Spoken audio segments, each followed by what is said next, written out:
ನಮಸ್ಕಾರ. ಇಂದು ಭಾರತಕ್ಕೆ 79ನೇ ಸ್ವಾತಂತ್ರ್ಯ ದಿನ. ಸುಮಾರು 200 ವರ್ಷಗಳ ಬ್ರಿಟಿಷ್ ಆಳ್ವಿಕೆ. ಆ ಸಂಕೋಲೆಯಿಂದ ನಮ್ಮ ದೇಶ ಬಿಡುಗಡೆ ಹೊಂದಿದ ದಿನ ಇದು. ಆದರೆ ಈ ಸ್ವಾತಂತ್ರ್ಯ ಅದು ಸುಮ್ಮನೆ ಸಿಕ್ಕಿದ್ದಲ್ಲ ಅಲ್ವಾ? ಅದಕ್ಕಾಗಿ ಅದೆಷ್ಟೋ ಜನ ಹೋರಾಟ ಮಾಡಿದ್ದಾರೆ, ಕೆಲವರು ತಮ್ಮ ಪ್ರಾಣವನ್ನೇ ಕೊಟ್ಟಿದ್ದಾರೆ. ಇವತ್ತಿನ ನಮ್ಮ ಚರ್ಚೆಗೆ ಆಧಾರ ಸ್ವಾತಂತ್ರ್ಯ ದಿನ, ರಕ್ತದಿಂದ ಗೆದ್ದ ವಿಮೋಚನೆ ಅನ್ನೋ ಒಂದು ಲೇಖನ. ಇದರ ಒಂದು ವಿಶೇಷತೆ ಅಂದರೆ ಇದು ಬರೀ ರಾಷ್ಟ್ರೀಯ ಸ್ವಾತಂತ್ರ್ಯದ ಬಗ್ಗೆ ಮಾತಾಡೋದಿಲ್ಲ, ಅದನ್ನು ಆಧ್ಯಾತ್ಮಿಕ ಸ್ವಾತಂತ್ರ್ಯ ಅನ್ನೋ ಒಂದು ಕಲ್ಪನೆಗೂ ಜೋಡಿಸ್ತೆ. ಸೊ ಈ ಎರಡು ಥರದ ಸ್ವಾತಂತ್ರ್ಯಗಳ ಬೆಲೆ ಏನು, ಅವುಗಳ ಜೊತೆ ಬರುವ ಜವಾಬ್ದಾರಿಗಳೇನು ಅನ್ನೋದನ್ನ ಈ ಲೇಖನದ ಮೂಲಕ ಸ್ವಲ್ಪ ಆಳವಾಗಿ ನೋಡೋಣ. ಹೌದು, ಈ ರಕ್ತದಿಂದ ಗೆದ್ದ ವಿಮೋಚನೆ ಅನ್ನೋ ಮಾತು ಅದು ಕೇಳಿದ ತಕ್ಷಣ ನೆನಪಾಗೋದೇ ನಮ್ಮ ಸ್ವಾತಂತ್ರ್ಯ ಹೋರಾಟಗಾರರು. ಗಾಂಧೀಜಿ, ಬೋಸ್, ಭಗತ್ ಸಿಂಗ್, ರಾಣಿ ಲಕ್ಷ್ಮೀಬಾಯಿ, ಪಟೇಲ್, ತಿಲಕ್, ನೆಹರು, ಮಂಗಲ್ ಪಾಂಡೆ, ಆಜಾದ್. ಅಬ್ಬಾ, ಪಟ್ಟಿ ದೊಡ್ಡದಿದೆ. ಅಲ್ದೇ ಹೆಸರೇ ಗೊತ್ತಿಲ್ಲದ ಅದೆಷ್ಟೋ ಜನ ತಮ್ಮ ರಕ್ತ ಅರಿಸಿ, ಚಿತ್ರಹಿಂಸೆ ಅನುಭವಿಸಿ, ಜೈಲುವಾಸ ಕಂಡು ನಮಗೆ ಸ್ವಾತಂತ್ರ್ಯ ತಂದುಕೊಟ್ಟಿದ್ದಾರೆ. ಲೇಖನ ಇದನ್ನೇ ಆರಂಭದಲ್ಲಿ ಹೇಳುತ್ತೆ ಅಲ್ವಾ? ಖಂಡಿತ. ಲೇಖನ ಈ ಐತಿಹಾಸಿಕ ತ್ಯಾಗವನ್ನೇ ತನ್ನ ಚರ್ಚೆಯ ಅಡಿಪಾಯವಾಗಿ ಬಳಸ್ಕೊಳ್ಳುತ್ತೆ. ಅದೇ ಇಲ್ಲಿ ಹೇಗ್ ಹೇಳೋದು, ಒಂದು ಕುತೂಹಲಕಾರಿ ತಿರುವು ಕೊಡುತ್ತೆ.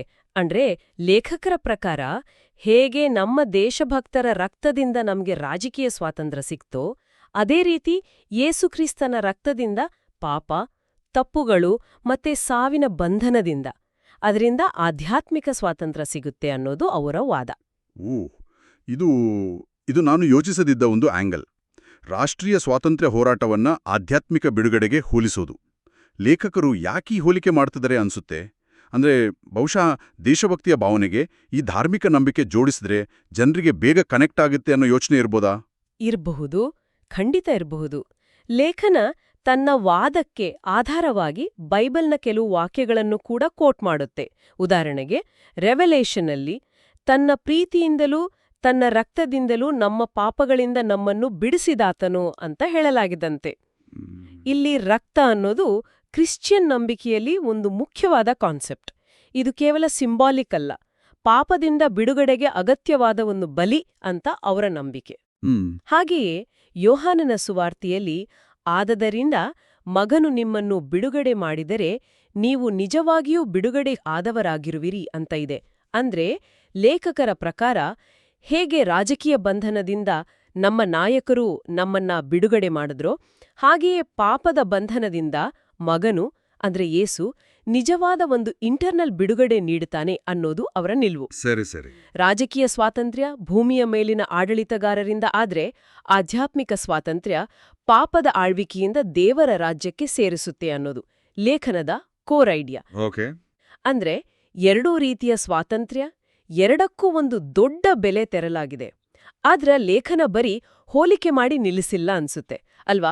ನೀವು ಹೇಳಿದ ಹಾಗೆ ಈ ಸ್ವಾತಂತ್ರ್ಯದ ಜೊತೆ ಬರೋ ಜವಾಬ್ದಾರಿ ಬಗ್ಗೆನೂ ಒತ್ತಿ ಹೇಳುತ್ತೆ ಅಂತ.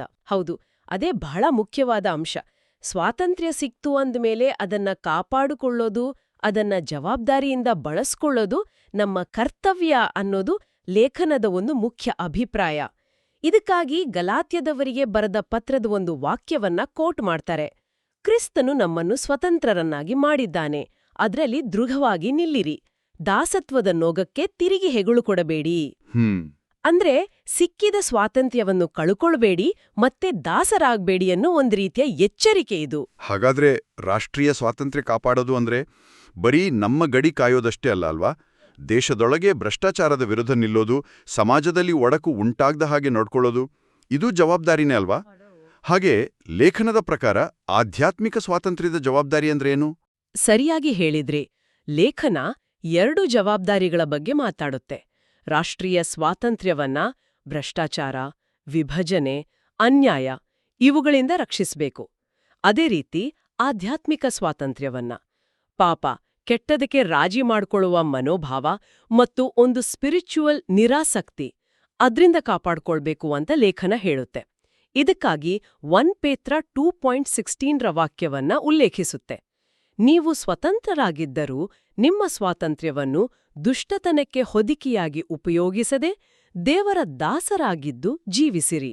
ಒಂದು ನಿಮಿಷ, ಇಲ್ಲಿ ದೇವರ ದಾಸರಾಗಿರಿ ಅನ್ನೋ ಮಾತು ಅದು ಕೆಲವರಿಗೆ ಸ್ವಾತಂತ್ರ್ಯಕ್ಕೆ ಸ್ವಲ್ಪ ವಿರುದ್ಧವಾಗಿ ಕೇಳಿಸಬಹುದಲ್ಲ. ಇದನ್ನ ಲೇಖನ ಹೇಗೆ ವಿವರಿಸುತ್ತೆ? ಹೌದು, ಒಳ್ಳೆ ಪ್ರಶ್ನೆ ಅದು. ಲೇಖನದ ಸಂದರ್ಭದಲ್ಲಿ ದೇವರ ದಾಸರು ಅಂದ್ರೆ ಅದು ಅಕ್ಷರಶಃ ಗುಲಾಮಗಿರಿ ಅಂತ ಅಲ್ಲ. ಬದಲಾಗಿ ದೇವರಿಗೆ ಸೇವೆ ಮಾಡೋವರು, ಆತನ ಇಚ್ಛೆಯಂತೆ ನಡೆಯೋವರು ಅನ್ನೋ ಅರ್ಥದಲ್ಲಿ ಬಳಸಲಾಗಿದೆ. ಅಂದ್ರೆ ಸಿಕ್ಕಿರೋ ಸ್ವಾತಂತ್ರ್ಯವನ್ನ ಕೆಟ್ಟದ್ದಕ್ಕೆ, ಸ್ವಾರ್ಥಕ್ಕೆ ಬಳಸದೆ ಒಳ್ಳೆಯದಕ್ಕೆ, ನ್ಯಾಯಸ್ಥಾಪನೆಗೆ ಮತ್ತು ಲೇಖನದ ಪ್ರಕಾರ ದೇವರ ಸೇವೆಗೆ, ಸುವಾರ್ತೆ ಸಾರಲು ಬಳಸ್ಬೇಕು ಅನ್ನೋದು ಇದರ ಒಳ ಅರ್ಥ ಅನ್ಸತ್ತೆ. ಓಕೆ. ಅಂತಿಮವಾಗಿ ಎರಡೂ ಸ್ವಾತಂತ್ರ್ಯಗಳು ಜವಾಬ್ದಾರಿಯುತ ನಡವಳಿಕೆಯನ್ನು ಡಿಮ್ಯಾಂಡ್ ಮಾಡುತ್ತವೆ ಅನ್ನೋದು ಲೇಖನದ ಮುಖ್ಯ ಸಂದೇಶ. ಸರಿ. ಹಾಗಾದ್ರೆ ಒಟ್ಟಿನಲ್ಲಿ ಈ ಸ್ವಾತಂತ್ರ್ಯ ದಿನದಂದು ಈ ಲೇಖನ ನಮ್ಗೆ ನೆನಪಿಸ್ತಿರೋದು ಏನು ಅಂದ್ರೆ, ಸ್ವಾತಂತ್ರ್ಯ ಅದು ರಾಷ್ಟ್ರೀಯವೇ ಇರಲಿ ಅಥವಾ ಲೇಖನ ಹೇಳುವಾಗೆ ಆಧ್ಯಾತ್ಮಿಕವೇ ಇರಲಿ, ಅದು ಸುಲಭವಾಗಿ ಬಂದಿದ್ದಲ್ಲ. ಅದಕ್ಕೆ ದೊಡ್ಡ ಬೆಲೆ ತೆರಳಾಗಿದೆ. ಹಾಗಾಗಿ ಅದನ್ನು ಗೌರವಿಸಬೇಕು ಮತ್ತು ಬಹಳ ಮುಖ್ಯವಾಗಿ ಜವಾಬ್ದಾರಿಯಿಂದ ಕಾಪಾಡಿಕೊಳ್ಬೇಕು. ನಮ್ಗಾಗಿ ಹೋರಾಡಿದ ನಮ್ಮ ಹಿರಿಯರಿಗೂ, ಲೇಖನದಲ್ಲಿ ಉಲ್ಲೇಖಿಸಿರುವ ಕ್ರಿಸ್ತನಿಗೂ ನಾವು ಕೃತಜ್ಞರಾಗಿರ್ಬೇಕು ಅನ್ನೋದು ಒಂದು ಮುಖ್ಯ ಪಾಠ ಅನ್ಸತ್ತೆ. ಖಂಡಿತ ಖಂಡಿತ. ಈ ಚರ್ಚೆಯಿಂದ ಒಂದು ಕೊನೆಯ ಆಲೋಚನೆ ಬಹುಶಃ ಹುಟ್ಟುತ್ತೆ. ಈ ಲೇಖನ ದೇಶಭಕ್ತಿ ಮತ್ತು ಧಾರ್ಮಿಕ ನಂಬಿಕೆಯನ್ನ ಬೆಲೆ ತತ್ತು ಪಡೆದ ಸ್ವಾತಂತ್ರ್ಯ ಮತ್ತು ಅದರ ಜವಾಬ್ದಾರಿ ಅನ್ನೋ ಒಂದು ಕಾಮನ್ ಥ್ರೆಡ್ ಅಲ್ಲಿ ಕಟ್ಟಲು ಪ್ರಯತ್ನಿಸಿದೆ.